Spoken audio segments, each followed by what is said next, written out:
I'm filming something unexpected and it would be captured live.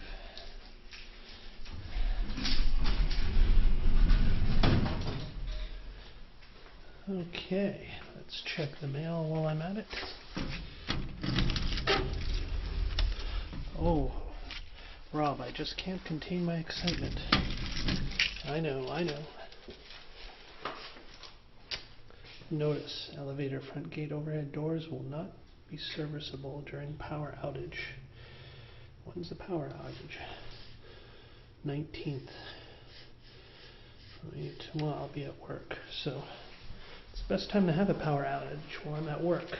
What did I get? Okay. Flyer for London Drugs. And some mail. Let's see here, what kind of mail? Huh, good old credit card bill. Well, that's lower now, which is why I can afford to pick up packages at the post office. You know, I'm going the wrong way here. Here's the front of my condo. 980. Since I'm going to the post office, I can head out this exit instead of the main gate. One of the side exits that goes out onto Springfield. The heck with it. Yeah, I'll film this journey. Make it a two-part unboxing video. And you can leave your comments, rate accordingly, and say, Rob, don't ever do this again. Just start with the box being ripped open, please. And if I get enough such requests, then that will be the case from now on. So mountains in the background. I don't know. I know some of you do or prefer or do not prefer have a little background on the person who's filming. This is where I live, Kelowna, BC. Beautiful Kelowna, BC. Small city, surrounded by mountains. It's pretty nice. Our condo overlooks a schoolyard, which I like because it means there should be no big buildings popping up anytime to block our view.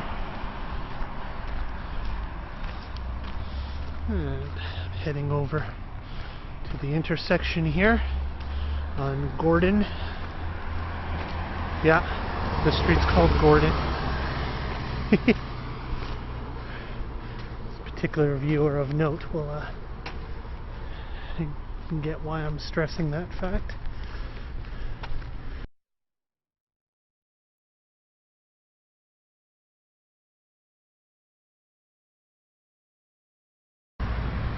Actually, the more I think about it, the more I think I'll keep all this footage going to and from the post office, because I'll just do it this one time. Obviously there's not much incentive to do a repeat performance every time I pick up a package, because it'd just be the same journey back and forth. But I'll do it this one time. As I said, you can all comment accordingly if you liked that or not. But regardless, if you didn't, I'll try to remember to add an annotation at the beginning to let you know where you can fast forward into the video to begin the actual unboxing phase. I was actually hoping to catch some wildlife on the way to or from my place, Kelowna in the Okanagan, BC. There's ducks sometimes walking around and stuff. Heck, if you're on the outskirts of the city, it's not too uncommon to see deer walking around. But yeah, Okay, so I'm just coming up on Springfield. Our place is just at Springfield in Glenwood. And yeah, I mentioned earlier that I already had a Commodore later version, the 64C, which, well, I'll say one thing, I was really, considering I grabbed it for little more than shipping, I was very, very impressed with the condition. I would have not known, had I opened that box, that it was a 22-year-old system, basically. When I felt the keys on it, they sprang, they had that springy feel to them, as if nobody had ever typed on it before, so that was pretty cool. Oh sure, wouldn't you know that my remaining recording space would run out as I was ripping open the package. Well, anyways, continuing with the new memory card, I've ripped open the package and found a box, just a plain box, and then another box within that box, to which I flipped the lid up, and very well packed with styrofoam and bubble wrap. First thing I discovered is this Commodore Datasette, which is cool. I haven't seen one of these in years, and I probably won't use it because it takes like 20 minutes to load a program off of. But it's just one more treasured piece of equipment. And continuing on, as you see, as I said, it's very, very well packed. And the more familiar looking little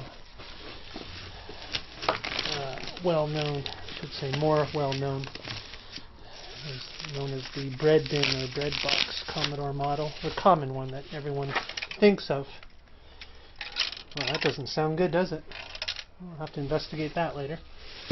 Fortunately, I do have a monitor cable for this that can go to the television, so I will be able to check it out right away, make sure it's working.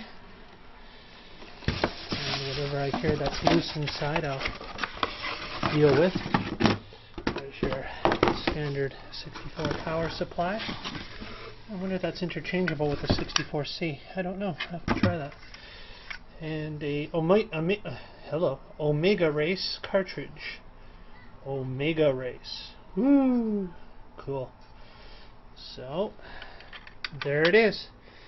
All that filming back and forth to the post office to conclude with this, the original, the loved Commodore 64 with OMEGA RACE Datasette power supply. Make sure there's nothing else here in the box. Nope, doesn't look like it. I'll have to open up this baby later. Here, find out what that loose thing was that I heard rattling around. Hopefully nothing serious. Certainly looks good from all appearances that I can tell. Ooh, that sounds scary. Something you don't want to hear with something that was shipped to you. But again, as long as it's not a major chip or anything, should be alright. Hopefully just a little bit of plastic. Look, my hand's shaking now. That's from lugging this heavy package back and forth. Okay, folks, so that is it. That concludes the unboxing of the 64C. Hopefully you saw my earlier unboxing of the 1040 ST. If not, go back and check that one out. And see you. Okay, and here we are with the true happy ending to this video. There you can see I've plugged in the OMEGA RACE cartridge, and I'm gonna just switch it on. I've got the quick shot joystick plugged in. That's what she said. Power her on.